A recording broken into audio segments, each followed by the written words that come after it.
नहीं सर, मुझे इस बात का पता नहीं है, ना ही मेरी पत्नी को पता है कि हमारे घर में कोकीन कहां से आया। मैं ईमानदार पुलिस वाला हूँ, हमारी बात समझने की कोशिश कीजिए आप। तुम्हारे घर में और कौन है? हमारे घर में हाँ कौन है? हमारा छोटा भाई अभय है और हमारी पत्नी अनीता है और मैं हूँ। इसका मतलब वो तुम्हारा छोटा भाई कोकीन का धंधा करता है? मुझे किसी ने फंसाने की कोशिश कर रहा है। अभी आप समझ गए, यहाँ बच्चा पैदा हुआ, ये पत्नी को छोड़ के जाना नहीं चाहता था। छोटा भाई गया है, माल सप्लाई करेगा, माल यहाँ लाएगा। ये लोग सारे भाई भाई माल लाते हैं और ये सारी सप्लाई करती है। देखिए हम लोग शरीफ आदमी हैं, आप ये मैं भी प्रशासन वाला हूँ, आप हमारे ग्रुप के आदमी होकर ये प्रशासन के आदमी होकर घर में कोकीन कहाँ से आई, इसका कारण मैं बताऊंगा। तू चले हमारी बात सुनिए।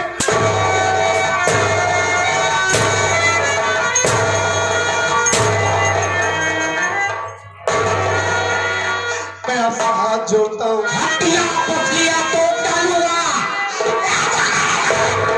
आपसे विनती करता हूँ मैं साहब, हमें थोड़ी सी मोहलत दीजिए। मैं इस बात का पता लगाऊंगा कि हमारे घर में कोकीन कहां से आई। हमारे हाथों में नहीं मत लगाइए, नहीं तो मैं इस समाज में, इस देश में बदनाम हो जाऊंगा। मैं कोई बेईमान नहीं हूं साहब, मेरी बात समझने की कोशिश कीजिए आप। तुम्हारी बात समझने की कोशिश करो, नहीं तो मेरा भाई अगर ये जान पाएगा कि मेरे हाथों में हथकड़ी लग गई है, आप लोग मुझे जेल लेकर चले गए तो मेरा छोटा भाई जीते जी मर जाएगा साहब। मैं इस बात का पता लगाऊंगा कि हमारे घर में किसने रखा है। अरे मैं आपको कैसे भैया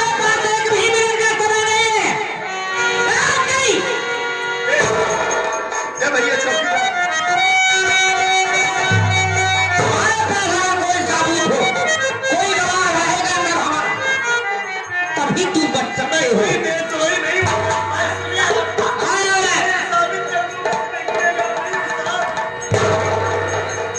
मैं आपको कैसे समझाऊं, मैं गुनहगार नहीं हूं।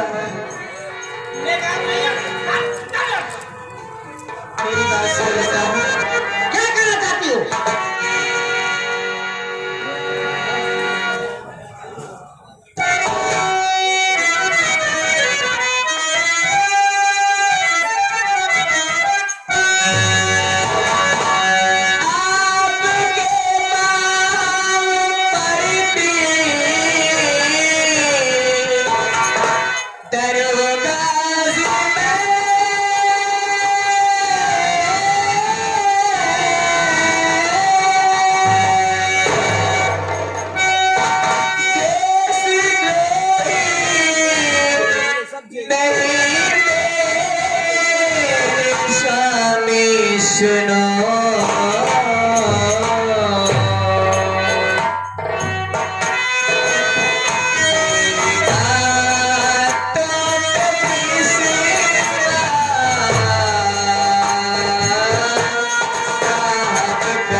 कसम खा के कहती हूँ, मेरे स्वामी ऐसे नहीं है, वो एक ईमानदार अफसर है।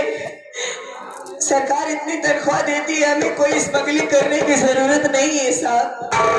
ये सब झूठ है, जरूर कोई साजिश है फंसाने। और लगता है कि तुम्हारे घर में कोकीन लाके रख दिया और तुम लोगों को पता नहीं है। करके देखे तुम और तुम्हारे पति करते हो। हाँ साहब। और इनका हर माल चार शामा सुनो सर। पहले इतनी इतनी मासूम है, कितना रो रही है बेचारी, अपने पति के लिए रो रही है। सुनो, तुम्हारा पति बच सकता है। कैसे साहब, कैसे बच सकते हैं साहब? हम केस को यहीं पर रफा दफा कर देंगे। मतलब किसी को भी जानकारी नहीं हुई है होगी कि तुम्हारे घर में कोकीन बरामद हुई है, लेकिन इसके लिए तुम्हें हमको 50,000 रुपया देना होगा अभी, और इसी वक्त देना होगा। तब तो हम ये केस यहीं पर रफा दफा कर देंगे। ये कैसी बात कर रहे हो ऑफिसर तुम? अगर मैं तुम्हें 50,000 रुपया दे दूंगा तो मुझे छोड़ दोगे तुम? यानी तुम इस देश के लिए ये वर्दी नहीं पहने हो? हाँ? ये अपने जेब खर्च के लिए वर्दी पहने हो? हमको भाषण मत दे। मैं सारी बात समझ गया ऑफिसर। हमको भाषण तुम मत दे। इसका मतलब तुम अच्छी तरीके से जानते हो कि हमारे घर में किसने कोकीन रखा है। वर्दी दी है जरूर। मैं तुम्हें एक पैसा नहीं दूंगा। एक पैसा नहीं दो। पैसे जाने के लिए तैयार हूँ। चौकीदार, मुझे इस बात का कोई गम नहीं है, कोई अफसोस नहीं है, लेकिन मेरी अच्छाइयों को देखकर जेल से मैं बहुत जल्दी रिहा हो जाऊंगा। लेकिन याद रखना इंस्पेक्टर, वो तो वक्त बताए। मैं तुमसे बाद में मुलाकात जरूर करूंगा। आज तुम्हारे वजह से हमारे घर की खुशियां छिन गई, हमारी जिंदगी बर्बाद हो गई है। ये नहीं था, हमको भाषण नहीं दूंगा।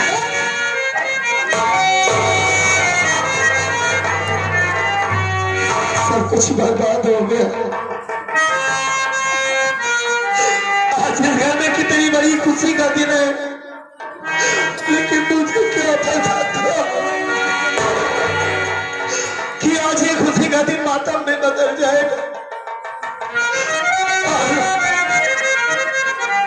हमारे पास कोई सबूत नहीं है कि मैं निर्दोष हूं। आज के बाद हमारे अभी की जिम्मेदारी तुम्हारे ऊपर है अनीता। वो हमारा भाई नहीं है, हमारा बेटा है।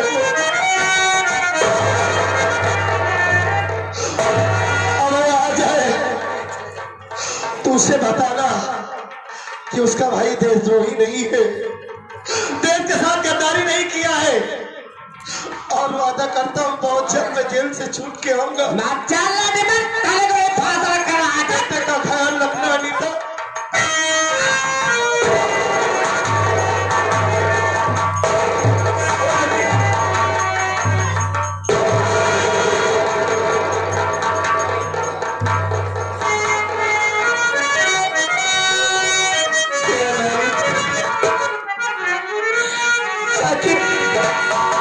आखिर कौन सा ऐसा गुनाह हो गया था मुझसे कि मेरे इस मासूम बच्चे से, जो अपने बाप की गोदी में एक पल खेल भी नहीं पाया,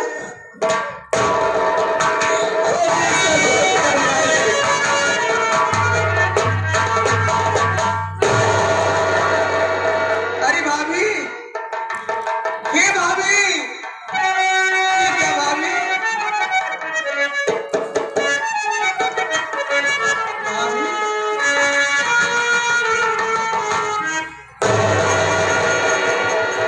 क्या बात है भाभी, आखिर आप अकेली बैठी हो? मेरे भैया कहाँ हैं? कुछ तो बताओ भाभी। आपको मेरी कसम भाभी, क्या बात है?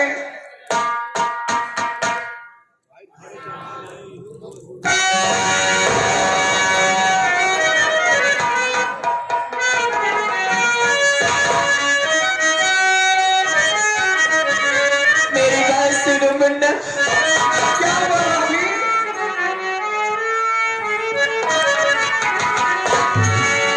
रूठी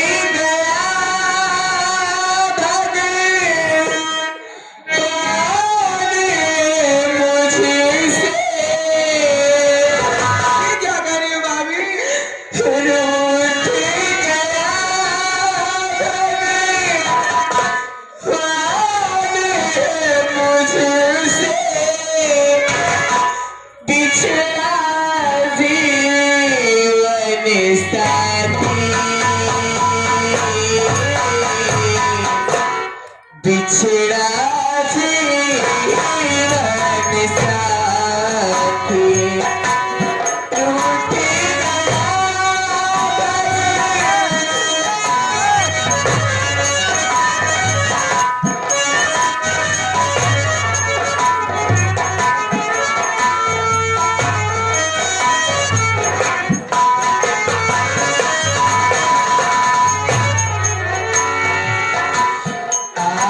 पुलिस अपने घर तेरे भैया को ले गई पकड़ आई पुलिस अपने घर तेरे भैया को ले गई पकड़ घर में मिला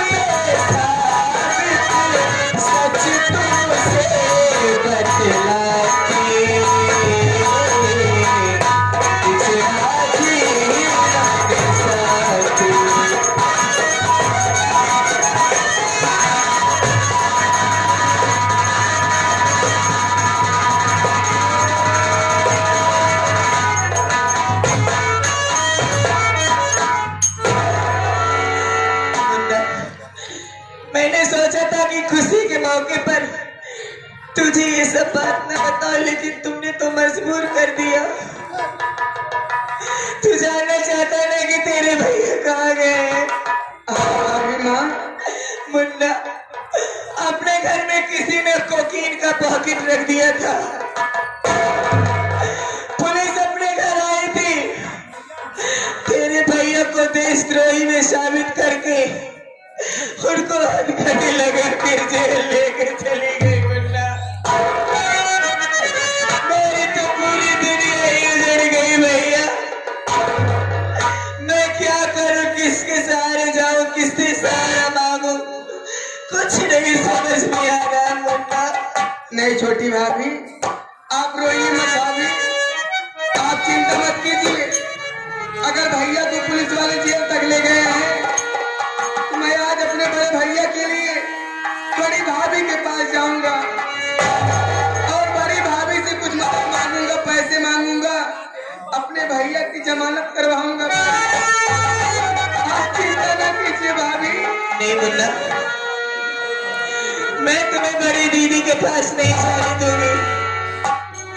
अरे वो तो हम लोगों को शक्ल भी नहीं देखना चाहती, हम लोगों का चेहरा भी नहीं देखना चाहती, और तू उनके पास जाने की बात कर रहा है। आखिर तू ही सोच मुन्ना, सिर्फ तो हाई स्कूल में पास हुआ था, 10वीं में पास हो गया था, सिर्फ आशीर्वाद लेने के लिए गया था, तुझे उन्होंने इतना मारा था।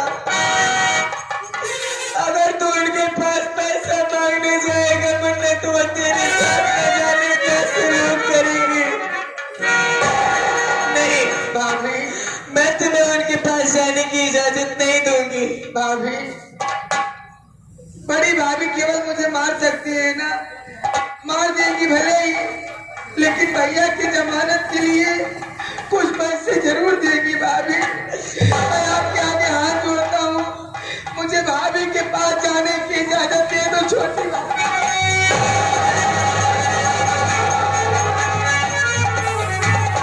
मैं अपने भैया के लिए मार खा सकता हूँ भाभी, लेकिन अपने भैया को जेल में नहीं रहने दूंगा भाभी। मैं जानती हूँ कि तू अपने भैया से बहुत प्यार करता है मुन्ना, तू जिद कर रहा है तो ठीक है, मैं तुझे जाने देती हूँ, लेकिन अगर वो पैसा देने से इनकार कर दे तो सीधे चले आना मुन्ना।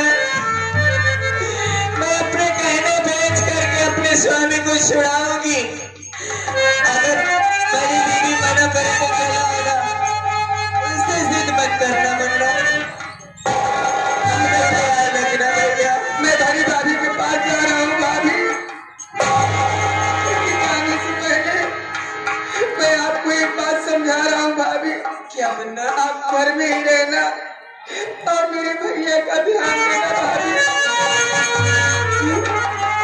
जाओ भाभी। ठीक है जाओ, लेकिन जल्दी आना मुन्ना। ठीक है भाभी। लेकिन मेरी बात याद रखना, अगर भाभी ना करे, ना पैसा दे, तो चुपचाप चले आना। जा रहा हूँ भाभी।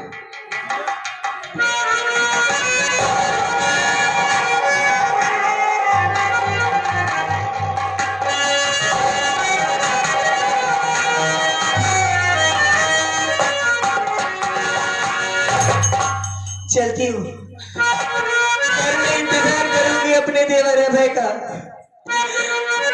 पता नहीं, मुझे तो नहीं लगता कि मेरी बड़ी दीदी पैसे देंगी, क्योंकि उस दिन मेरी जबान से भी उनके लिए उल्टा सीधा निकल गया था। चलती हूँ, घर में अभय का इंतजार करूंगी।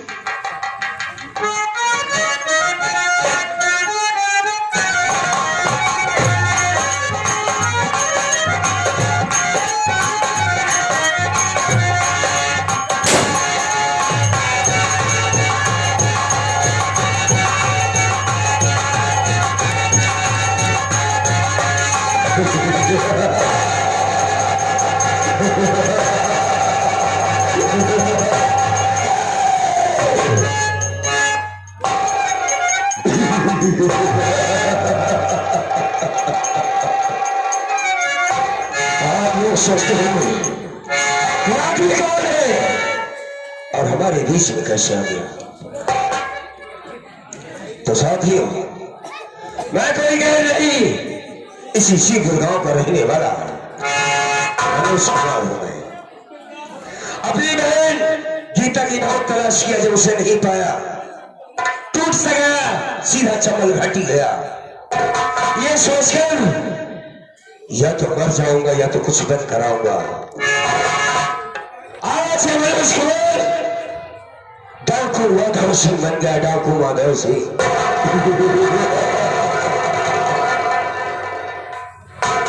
साथियों, बिरयानी की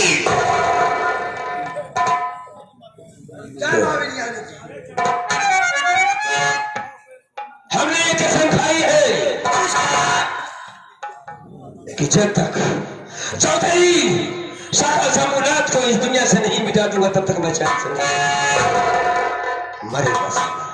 मैंने कहा चौधरी मरेगा और मैं मारूंगा उसे। कुत्ते की मौत मरेगा साला, जैसे एक्सीडेंट में कुत्ते की मौत होती है ऐसे हाथ गोली मारूंगा। चौधरी की शाखा शंभुनाथ, तेरी हमारी सारे जितनी ऊंची है, अगर तेरी नीचे लगा दे तो मैं मार कर दूंगा।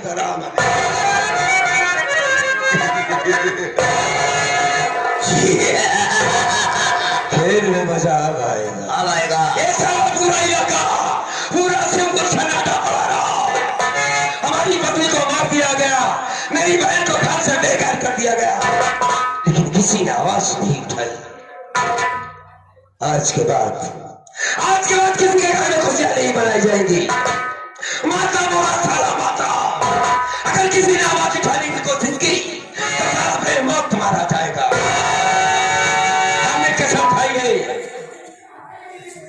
शंभुनाथ, तेरे खानदान को साले जब से उखाड़ कर फेंक दूंगा मैं, तेरी हवेली तेरे सामने चलाऊंगा। याद रख, आज के बाद तेरी जिंदगी की उल्टी गिनती शुरू हो जाती है।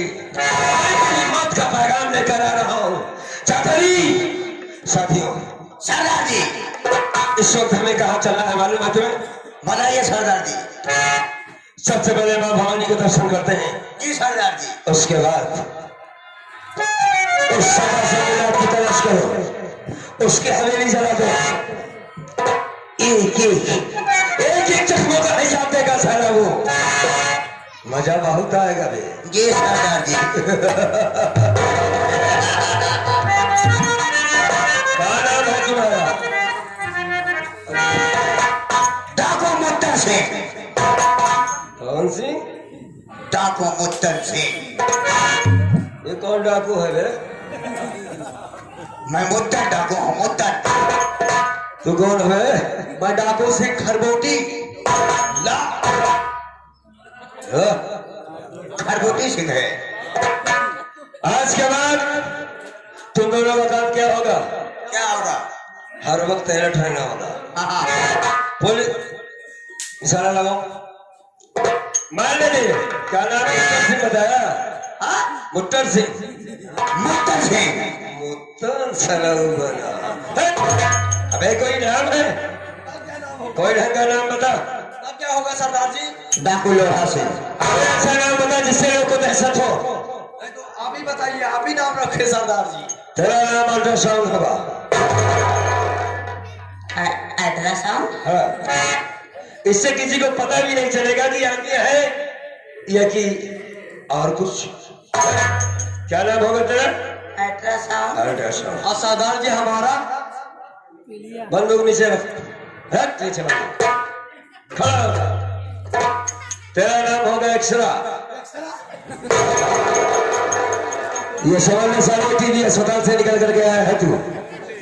खाली हड्डी बची हुई गद्दार साली। साले तू टीवी अस्पताल से लेकर के आया, एक्सरा है। मैं अल्ट्रासाउंड का मशीन हूँ। मशीन नहीं है मैं, खाली अल्ट्रासाउंड है। छोटा है ना? हाँ। भूलना नहीं नाम अपना। और सुन, बंदूक उठा लिया। तुम कौन हो? शेर हो। शेर। ताकतवर कौन होता है? सुअर भी होती हैं। शेर के साथ सुअर बनेगा? क्या बनेगा तू? मैं सुअर बनना चाहता हूँ। तू क्या बनेगा? मैं शेर बनना चाहता हूँ।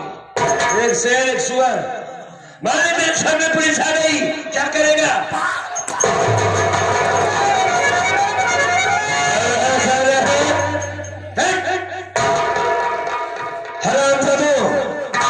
अबे तुम्हें डाकू मारा और सारे नाम तो पूरा मिट्टी में मिला दिया बे। अबे सारे जो डर गया समझो मर गया। नहीं, पुलिस को डट के साले मुकाबला करो ना। बंदूक क्या करना है? मुकाबला करना है। सारे मुंह कैसे बनाओ ना सारे मिस्त्रिया सारे। ये मेरा मालिक मैंने क्या है लगा के।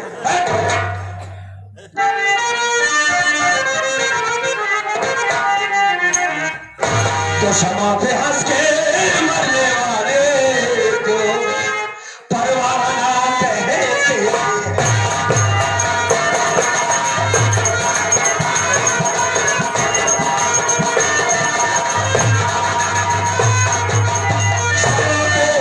हंस के मरने वाले को परवाना कहते हैं। अब कूद चले मैदान उसे मर्दाना कहते।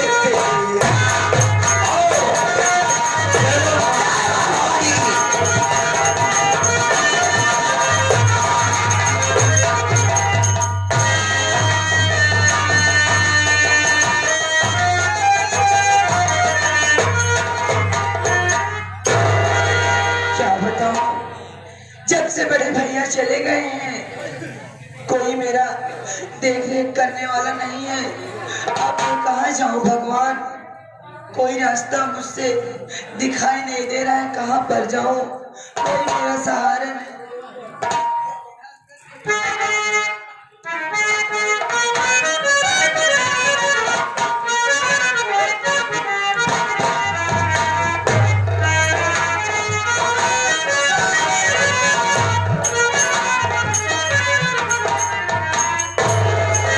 दुख ना हो रहा,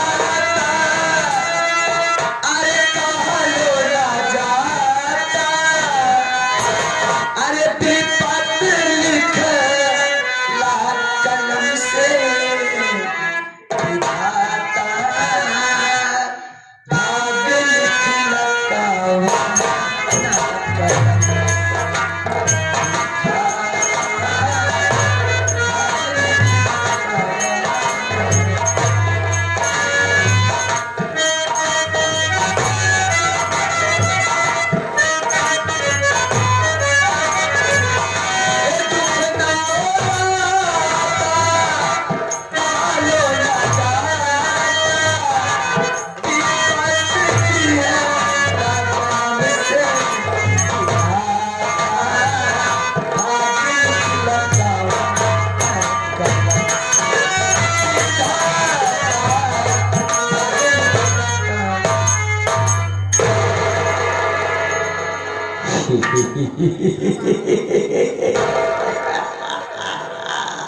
सुंदरी हमारी बात सुन ले।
ये तेरी प्यारी प्यारी मुस्कान और ये तेरी यार खूबसूरती देख के मैं बहुत खुश हो गया। एक कमीने, मेरी भी बात सुन ले तू। मैं क्या कहना चाहती हूँ? क्या कहना चाहती है तू?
चाहिए की औलाद क्या बोला रे? चपोटा मारा बुलेट चला मेरा निकाल। साली एक छटाक की लौंडिया हो के 5-5 किलो की बात करती है। और क्या कहना चाहते हो? जो कहोगे वही जवाब पाओगे। ए संध्या हमारी बात सुन। बोलो। अगर तू मेरे बताए हुए रास्ते पे चलेगी ना रे तो मैं तुझे इतनी ऊपर उठा दूंगा, इतनी ऊंचाई पे उठा दूंगा ना। अच्छा जौन हमसे कहा था मैं चाहे अपने माही बहन से कहा था नानी गाड़ू हो।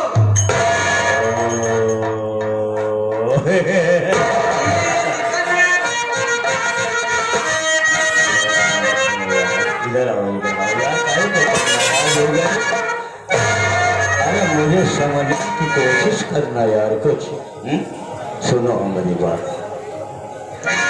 अरे मान ले तो गोरिया तो कहना हो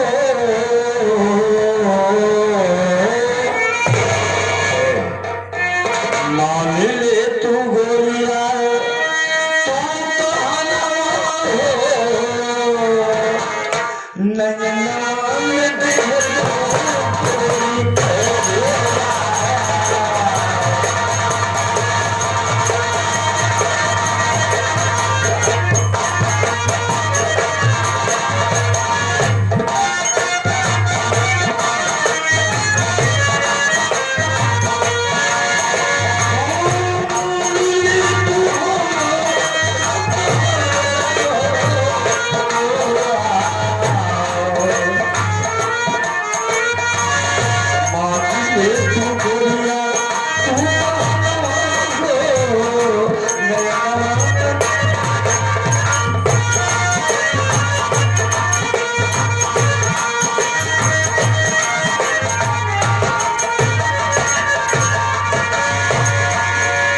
मेरी जान